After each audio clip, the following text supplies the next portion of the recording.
वाचक हो. प्रेरणाबोध या सुविचार संग्रहाच्या दुसऱ्या भागामध्ये आपणा सर्वांचे हार्दिक मनपूर्वक स्वागत. माणूस म्हणून जीव जन्माला येतो.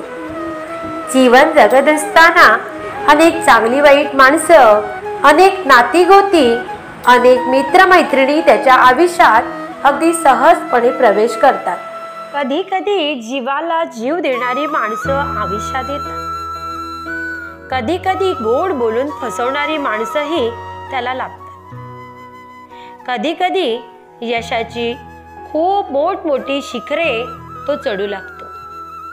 आणि कधी कधी असं काही घडतं की कळत न कळत कधी तो अपयशाच्या दरीत कोसळला जातो हे त्याला समजतच नाही. आणि उरते ते फक्त एकटेपण. कारण यशाचे तर खूप सोबती असतात, पण अपयशाला कोणी कोणाचं नसतं. अशाच काही अनुभवातून माझे टिपलेले हे प्रेरणाबोध तुम्हाला नक्कीच आवडतील अशी मी आशा व्यक्त करते.